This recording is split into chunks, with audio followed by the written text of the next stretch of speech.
Hello, good morning बच्चों। आज मैं प्रशांत कुमार भारती आपका स्वागत करता हूं मेरे मोटिवेशन सेशन के अंदर। ये इस प्रकार का सेशन मैंने रखा हुआ है कि जीवन के अंदर जो चीज़ें हैं हमसे जो जुड़ी हुई हैं, शिक्षा है, व्यवहार है, समाज है, उसके अंतर्गत हम देखते हैं कि हमको पढ़ने के अलावा भी कुछ चीज़ें हमको आनी चाहिए, उनकी नॉलेज हमको होनी चाहिए। इसका उद्देश्य सिर्फ इतना नहीं है कि मैं पढ़ाता हूँ जिन बच्चों को उन्हीं के बारे में है। ये किसी के जीवन के लिए भी अच्छी हो सकती है, जब किसी वर्ग का हो, व्यापार करता हो, नौकरी करता हो या कुछ भी करता हो। ठीक है, आज के सेशन को आरंभ करते हैं और आरंभ करने के लिए अपन स्टार्ट करते हैं आज की पहली बात को कि तूफानों से आंख मिलाओ, सैलाबों पर वार करो, मल्लाहों का चक्कर छोड़ो, तैर के दरिया पार करो। एक मशहूर शायर ने, राहत इंदौरी साहब ने एक खूब बहुत शानदार लाइन लिखी है ये कि तूफान तूफान मतलब ज़िंदगी की जो कठिनाई है उनको किस प्रकार आपको सामना करना चाहिए। तो हम देखते हैं आज के सेशन में स्टार्ट करते हैं। हमारा जो पहला बिंदु रहेगा आज के सेशन का वो हमारा रहेगा कि मुख्य बिंदु में आत्मविश्वास। आत्मविश्वास वह कला है, अगर आपके पास है तो आप जीवन में कुछ भी अचीव कर सकते हैं, कुछ भी प्राप्त कर सकते हैं। लेकिन अगर आप में आत्मविश्वास नहीं है तो आप प्राप्त की गई चीज़ को भी गंवा सकते हैं, है ना, वो आपसे दूर चली जाएगी। अगर हम देखें कि आत्मविश्वास का इम्पोर्टेंस कितना है हमारी लाइफ के अंदर, तो आप पाएंगे कि जितना पानी इम्पोर्टेंट है ना हमारी लाइफ में, वाटर, उतना ही इम्पोर्टेंट होना आत्मविश्वास है। अगर आत्मविश्वास चला जाता है तो बंदा निराशा में चला जाता है। निराशा वो अवस्था है जिसके अंदर वह अपने आप को हीन भावना से देखने लगता है, जो कि किसी भी बीमारी से बड़ी होती है। ठीक है, तो आपका क्या ध्यान रखना है, पहले आप अपने आप को आत्मविश्वासी बनाएं, खुद पर विश्वास करें, तभी आप दूसरों पर विश्वास करेंगे और विश्वास पर ही दुनिया कायम है। ये शब्द आपने अपने बड़े बड़ों से सुना होगा। तो इस चीज़ का विशेष ध्यान रखें कि आत्मविश्वासी बने, चाहे आप विद्यार्थी हों, नौकरी करते हों, व्यापार करते हों या कुछ भी करते हों। ओके, चलते हैं अपने नए बिंदु की तरफ। नेक्स्ट बिंदु जो हमारा है, समय का सदुपयोग करें। तो सदुपयोग करने की बात करें तो अपन देखें, अगर विद्यार्थी जीवन की बात करें तो विद्यार्थी जीवन के अंदर अगर हमने अपना ज़्यादा समय किताबों को दिया, शिक्षक को दिया, अपनी स्टडी को दिया, शिक्षा को दिया, तो आप एक सफल विद्यार्थी बन सकते हैं।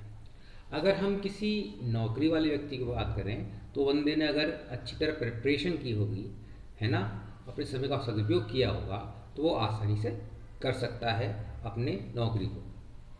व्यापार की बात करें, चलो नेटवर्क मार्केटिंग की बात करते हैं, जिसके बारे में आजकल मोटिवेशन सेशन शायद चलते होंगे। उसमें ये बताया गया है कि अगर आपको अपने आप पर विश्वास नहीं है तो आप किसी चीज़ को क्या बेच सकते हो या खरीद सकते हो। तो आपको जब खुद पे विश्वास नहीं तो अपने प्रोडक्ट पे विश्वास नहीं होगा। अपने प्रोडक्ट पे विश्वास नहीं करोगे तो वो अगला वाला किस कहकर आप बेचेंगे, क्या कहकर बोलेंगे। जब भाई आपको खुद को विश्वास नहीं है उस चीज़ पर, आप किस विश्वास के साथ बेचोगे। अगर हम व्यापार की बात करें तो हमेशा ग्राहक आपके, अगर आप व्यापारी हैं तो आपके विश्वास को देखता है, आत्मविश्वास को। आप मान लीजिए आपने एक कपड़े की दुकान पे गए और व्यापारी ने से आपने पूछा कि भाई बताइए कि ये जो मैं शर्ट ले रहा हूँ, ये पैंट ले रहा हूँ, इसका रेट क्या है। अगर वो विश्वास के साथ उसका दुगना रेट, तिगना रेट बता देता है तो आप बिल्कुल उसको देखेंगे, हाँ ये इसकी वैल्यूएशन इतनी हो सकती है।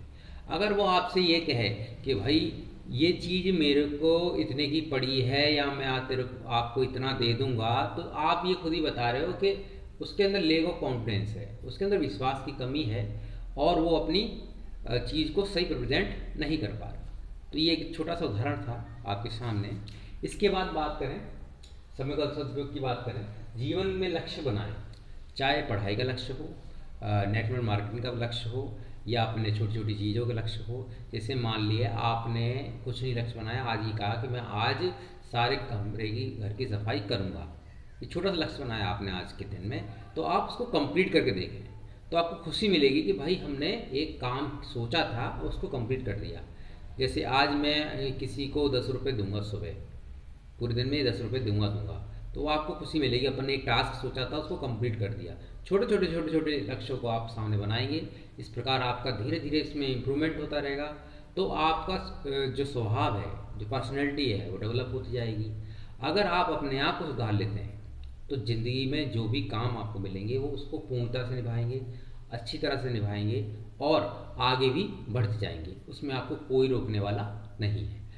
अब देखते हैं और टॉपिक के बारे में। तो संगति अच्छे और सफल लोगों की करें। संगति अगर आप करते हैं, जो निराशावादी व्यक्ति हैं, हमेशा ही उल्टा सोचते हैं, हमेशा किसी न किसी की बुराई करते रहेंगे, लांछन लगाते रहेंगे, अगर उस टाइप के व्यक्ति से आप संपर्क करते हैं तो आपको क्या देगा सिवाय इनके कि भाई ये बुरा है, वो अच्छा है, मैंने ये नहीं करा, मैंने ज़िंदगी में कुछ नहीं कर पाया।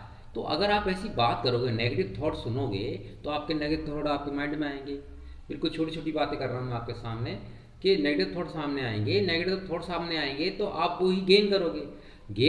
तो गेन अपना माइंड है, कॉन्शियस माइंड, अनकॉन्शियस माइंड होता है, वो आपका कैप्चर कर लेगा। कैप्चर करेगा तो आप जब भी परिस्थिति में थोड़े से डमाडोल होते हो तो आपके सामने हमेशा परेशानियाँ इकट्ठी होते ही आप निराश्रय में चले जाओगे, उसका सामना आप बिल्कुल नहीं करोगे तो क्या होगा आपके सामने, नहीं करेंगे तो क्या होगा, वो परिस्थिति आप पे हावी हो जाएंगी। ठीक है। अब मैं आपको एक कहानी सुनाता हूँ। एक पिताजी थे और उनके एक बच्चा था। वो बच्चा पढ़ने में कमज़ोर था और बार बार वो बात पर निराश हो जाता था। जैसे कुछ भी काम हो गया, ये मेरी ज़िंदगी में कुछ नहीं हो सकता, मैंने कुछ मतलब कुछ भी परेशानी उसके सामने आती थी वो तुरंत अपने आप को कोसने लगता था, हीन भावना करने लगा। तो पिताजी को समझ में आ गया बच्चा परेशान है, इससे बात करनी चाहिए और इसको समझाना चाहिए। तो पिताजी उसके कुक थे, बावर्ची थे, है ना। तो उन्होंने क्या किया, चल बेटा तू किचन में चला गया बेटा। फिर इसके बाद क्या, उससे कहा बेटा 2 बर्तन ले ले। 2 बर्तन ले लिए, दोनों में पानी ले लिया। दोनों जो बर्नर होते हैं वो दोनों ऑन करवा दिए उससे। ऑन करने के बाद इससे कहा बेटा एक पानी उबाल जो हो रहा है इसमें आलू डाल दे। क्या डाल दिया, आलू डाल दिया। और एक में डाल दो एग यानी अंडा डाल देंगे। दोनों को सेम टेम्परेचर पे, क्या सेम टेम्परेचर बॉईल करेंगे। बॉईल करने के बाद फिर क्या होता है, फिर पापा ने कहा बेटा गैस का स्टोव बंद कर दे, अब काम कर, एक एक करके दोनों चीज़ों को निकालने के बाद देखा कि हमने ये पाया कि आलू को जब दबाया उस बच्चे ने तो वो टूट गया, मेल्ट हो गया, पिघल गया या दब गया। ठीक है। अब उठाते हैं हम एग को निकाल के। ठीक है। उसको जब अपन ने देखा तो टाइट हो गया, है ना। छील के भी देखा तो भी टाइटपन आया उसके अंदर, उसने चीज़ को हार्ड लिया। कहने का मतलब ये, हम भी इस प्रकार से आपके जीवन के अंदर कठिनाइयाँ आती रहती हैं। तो कठिनाइयाँ कई लोगों के सामने आती है, आप अकेले बिल्कुल नहीं हैं दुनिया में जिसके सामने कठिनाई आई है। डिपेंड करता है कि आप उन्हें उस कठिनाई का सामना कैसे किया है। तो उस बेटे को समझ में नहीं आया कि पापा इससे क्या समझ में आया मेरे, उसने ये बोला कि बेटा परिस्थितियाँ सबके सामने कमजोर आती हैं, अच्छी दिक्कत आती है, पुरानी आती है, तो उनको कैसे आप हैंडल करते हैं। जैसे आलू ने हैंडल किया, बेचारा खुद ही निराश हो गया, मतलब हताश हो गया। लेकिन वही चीज़ अपने अंडे ने हैंडल की उसी कंडीशन को, किस प्रकार की कि वो अपने आप को दृढ़ बनाता चला गया, कठोर बनाता चला गया, मजबूत बनाता चला गया। तो परिस्थिति आपको मजबूत बनाती है। लेकिन आप क्या करते हैं, निराशावादी जीवन को अपनाने की कोशिश करते हैं। इससे आपकी जो परिस्थिति हैं वो आप पर हावी होते हैं और आप जीवन से मायूस होने लगते हैं। इसलिए आपको ये चीज़ करनी चाहिए, संगति जो है अच्छे लोगों की करनी चाहिए। ऊर्जावान बनने मतलब होता है कि आप अपने हेल्दी डाइट रखें। अगर हेल्दी डाइट नहीं होगी तो अच्छे विचार आने की संभावना नहीं है। बड़े बड़े बुजुर्ग कहते आए हैं कि जैसा खाओगे अन्न वैसा बढ़ेगा मन। तो ये चीज़ आपकी देखोगे, आप जिस प्रकार का आप अन्न ग्रहण करते हो, सादा करते हो, तो उस पर आपके जीवन पर क्या प्रभाव पड़ता है, आपका सोचने तरीका कैसा होता है, अच्छा होता है कि बुरा होता है। तो ये चीज़ आपके पास होनी चाहिए कि आप ऊर्जावान होने के लिए स्वस्थ भोजन करें, स्वस्थ रहें, व्यायाम करें नियमित तौर पर, और खुश रहने का प्रयास करें। सबसे इम्पोर्टेंट है खुश रहने का प्रयास करें। मुस्कान और हंसी, इसके बारे में एक तथ्य बताना चाहूँगा। उसमें देख थोड़ा सा कंपेरिजन करना सीख लेते हैं हम कि भाई मुस्कान को और हंसी को क्या बोलते हैं। मुस्कान जो होती है वो दिल से निकलती है, जो अंदर से फील आता है, इसको बोलते हैं मुस्कान। हम ज़बरदस्ती हंस रहे हैं, जैसे हमें इंटरव्यू देने जाना है तो जानबूझ के हंसता हुआ चेहरा दिखा रहे हैं, नकली चेहरा बॉस को, कि हमको देख के वो खुश हो जाए और हमको जॉब दे दे। फिर आपने थोड़ा थोड़ा देखा होगा, कभी कभी हम ट्रेन में या बस में सफ़र करते हैं, जैसे ही अपन उसमें एंटर होते हैं और पूरी खचाखच बस भरी पड़ी है या ट्रेन भरी पड़ी हुई है जनरल बोगी, तो वहाँ पे आप क्या करते हैं, थोड़ा चेहरा हंसमुख बनाते हैं। आप कितने भी क्रोधित व्यक्ति हों, वहाँ पे आप चेहरा थोड़ा हंसमुख बनाते हैं, ताकि आपका ये अपेक्षा रहती है कि बैठे हुए कोई भी व्यक्ति हमको एक सीट या चीज़ दे दें, हमारी मदद कर दें, इसके पर्पज से। वहाँ भी आपका स्वार्थ छिपा हुआ है। क्या छिपा हुआ है? स्वार्थ। साक्षात्कार में आपका स्वार्थ छिपा था, बस ट्रेन में आपका स्वार्थ छिपा है ना। और जब भी अपन शादी ब्याह में मिलते हैं किसी से, तो किस उद्देश्य से मिलते हैं कि भाई ये चीज़ हम उसके बात करेंगे तो शायद हमारे इस कोई काम आ जाए। तो कुल मिला के ये जो स्वार्थ रूप हंसी होती है, इसको मुस्कान नहीं बोल सकते, ये सिर्फ हंसी है। हंसी का मुस्कान से कोई लेने देना नहीं है। अगर आप पूछें कि सर आप हर चीज़ को स्वार्थ बता रहे हैं, हर किसी को, तो ये बताओ फिर मुस्कान होती क्या है? मुस्कान होती है निस्वार्थ, जैसे कृष्ण भगवान हंसते थे।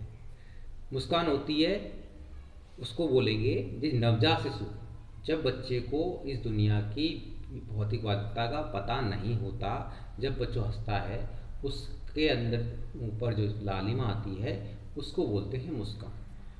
वो भी 5-6 महीने तक आती है। उसके बाद वो समझने लगता है मैं रोऊंगा तो मम्मी देंगी, मैं हंस के दिखाऊंगा तो मम्मी कुछ खाने को दे देंगी, ये पापा कुछ खाने को दे देंगे। तो बेटा मुस्कान और हंसी में फ़र्क होता है। तो मैं आपसे कह रहा हूँ, अपने चेहरे पर मुस्कान रखें। हंसी खुशी तो अपने स्वार्थ के लिए बोल सकते हैं। तो इस प्रकार से आप ये समझ सकते हैं। अपने आप को तनाव से दूर रखें। तनाव का मतलब, जैसे मान लीजिए आपके सामने कोई ऐसी परिस्थिति आ जाए, जैसे मेरा मान लो सैलरी का अकाउंट है और सैलरी आई नहीं या किसी वजह से, तो हम थोड़ी तसल्ली भी रखें, अपने शील रखें। शीलता जिसके अंदर गुण होता है बेटा, वो अच्छा व्यापार कर सकता है, नौकरी कर सकता है। सफल होने का सबसे अच्छा गुण यही है, मूल मंत्र है, रामबाण है, अपने अंदर धैर्य रखें। धैर्य से ही जीता जाता है, धैर्य ही आपके काम आएगा। आप हड़बड़ी में कुछ करेंगे, बेवक्त कुछ करेंगे, आप असफल हो जाएंगे। और मेरे को ये मानना है कि अब जितनी भी जो समस्याएं हमारे सामने आती है जीवन के अंदर, चाहे विद्यार्थी हो या और वर्ग का व्यक्ति हो, तो आपको ये पता होना चाहिए कि हम अपने जीवन के लक्ष्य को जब हम जन्म लेते हैं, मृत्यु तक प्राप्त करते हैं। लेकिन भगवान ने अपने हाथ में ये चीज़ रखी है, ऊपर वाले ने, भगवान ने, अल्लाह ताला ने, ईसा मसीह ने, गॉड ने, है ना, तो ये रखी है कि भाई आपका जीवन तो है, ये मृत्यु तो सर अपने से जो वैज्ञानिक लोग हैं उन्होंने 100 साल उम्र बताई है, जो भी 70 साल बताई है, वो ठीक है। लेकिन आप कहोगे मैंने जीवन जिया, तो जीवन जीने का मतलब हो सकता है 10 साल में जी लिया हो सकता है 100 साल हो गए तो भी नहीं जी पाए हो। मतलब आप अपने लिए समय निकालें, अपने लिए। पिताजी के लिए ये करना है, मम्मी के लिए ये करना है, बुक पढ़नी है, स्कूल जाना है, खुद के लिए भी कि अपन कौन है, अपनी जो क्वालिटी है उसको डेवलप करें। हमें ध्यान से बोलना चाहिए, ध्यान से सुनना चाहिए। छोटी छोटी चीज़ें हैं, इनको अगर अपन डेवलप करते हैं तो अपनी पर्सनल डेवलप होती है। पर्सनल डेवलप होती है, आपका समाज में रुतबा ऊपर होता है। रुतबा ऊपर होगा तो आपके सारे काम बनेंगे। आप सुनो, अगर मैं कहूँ कि सिर्फ पैसे से ज़िंदगी नहीं कटती, अगर मैं आपको 4 करोड़ रुपए दे दूँ, 5 करोड़ रुपए दे दूँ, तो ये ले रख लो भाई, तो कई बार हुआ वो करोड़ रुपए काम नहीं आएंगे। और एक आपका छोटा सा जो अपन राम राम करते हैं, गुड मॉर्निंग करते हैं किसी व्यक्ति से निस्वार्थ, वो हमारे काम आ जाए। मान लो अगर रेगिस्तान में, किसमें हैं आप? रेगिस्तान में हैं, और रेगिस्तान में पानी नहीं है आपके पास, लेकिन आप पे 10 लाख रुपए है, तो पानी की वैल्यू आपके 10 लाख रुपए से ज़्यादा हुई। वैसे आपके सामने नज़र पानी की वैल्यू नहीं होगी। क्यों? जहाँ पर आपकी मूलभूत आवश्यकता आती है। मूलभूत आवश्यकता क्या है? रोटी कपड़ा मकान। क्या बोलते हैं? रोटी कपड़ा मकान। लेकिन मूल आवश्यकता सिर्फ रोटी है। क्या पहले कपड़े नहीं पहनते थे? क्या जीते नहीं थे? बिल्कुल जीते थे, आदि मानव के समय में, है ना। मकान नहीं था, क्या रहते नहीं थे? बिल्कुल रह लेते थे। लेकिन एक भोजन, जिसको अपन साइंस की भाषा में बोलें, आवश्यक तत्व कौन कौन से हैं? प्रोटीन, कार्बोहाइड्रेट, वसा, है ना, खनिज, लवण, ये जो शब्द हैं इनको आपने सुना होगा विज्ञान के अंदर, उतना नहीं आएंगे अपन वहाँ पर। तो इसी का मेरा ध्यान कहने का मतलब ये है कि आप अपने आप को ऊर्जावान बनाएं, और ये ध्यान रखें कि आप हैं, दुनिया में आए हैं, तो आप अपने आप को ये निखार के मत दिखाइए कि मैंने ये कुछ नहीं करा, या मैं नेगेटिव तरफ चला जाऊं, या मैं अपना आपको मादक पदार्थों को सेवन में डाल दूं। तो इस चीज़ में ना डालकर आप ऊर्जावान बने, अच्छा सोचें, अच्छा कहें, अच्छा करने की कोशिश करें। आप निश्चित रूप से अच्छा ही प्राप्त करेंगे। आज के सेशन बस इतना ही। थैंक यू, धन्यवाद, जय हिंद, जय भारत।